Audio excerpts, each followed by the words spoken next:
صلابتي يا محزمي يا درعي فاليوم العسير أمجادكم مسابقة الأزمان تحكيها البشر من ديارها بدعت الشعر ناوي أمدح اللي صيتهم في كل هية الشعر عندي مثل شرب القهاوي واتفنى فيه بالحون شقية أنتم هالأنتم سوى الوفاة والعلم الكبير أعدائكم من فعلكم أخذوا دروس مع عبر واقتل بحور الشعر بحر سماوي كلها بناري تعاني الشاعرية ما توفيني المعاني والحكاوي لا توفيني حروف الابجدية إن كان ما شوشتكم يا محزمي ما فيني خير حتى القوى في صابها من ذكركم حالة سكر يا أهل العلوم الطيبة والفخر والسيف الشطير حمالة البلديق والفزعة تلاقاهم خبر احتزم بالليل ينوخ كل غاوي العسير فعلهم ما فيه زيه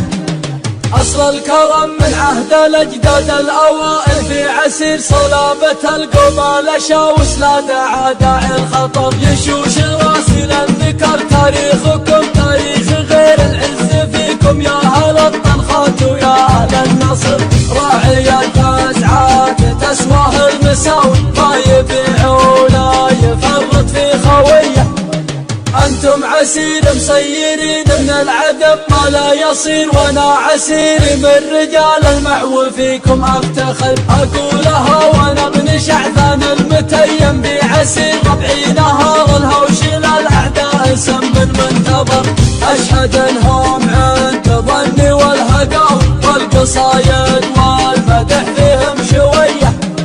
شاعر بحر وقرايحي في الشعر دايه تستثير وقيس قافي قبل لا خوض القصايد بالفكر ثارت بحوري في الشعر وسطرت شعر مثير ساقت من بيوت القصايد ما تجملنا ذهب هيبة ملوك العرب وقت الغزاوي للطناخة يا السيوف الفيصلية يا لاحتكم ضيم ولا حتى بلاوي يا مراياتكم وكلمتكم قوية واقتل بحور الشعر بحر سماوي كلها بناري تعاني الشاعرية ما توفيني المعاني والحكاوي لا توفيني حروف الابجدية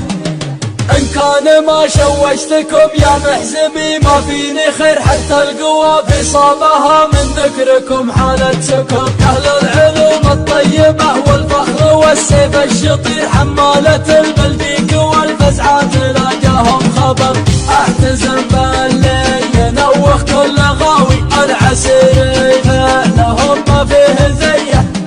أصل الكرم من عهد الأجداد الأوائل في عسير صلابة القبال شاوس لا داعى داعي الخطر يشوش راسي للذكر تاريخكم تاريخ غير العز فيكم يا أهل الطنخات ويا أهل النصر راعي الفزعات تسواه المساوي ما يبيع ولا يفرط في خويه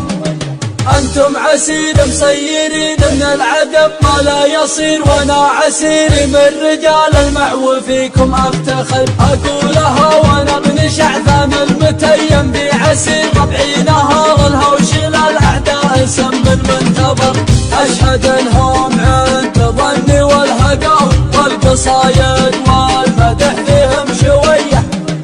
شاعر بحر وقرايحي في الشعر دايم تستثير وقيس قافي قبل لا خوض القصايد بالفكر ثارت بحوري في الشعر وسطرت شعر مثير ساقت من بيوت القصايد ما تجملنا ذهب هيبة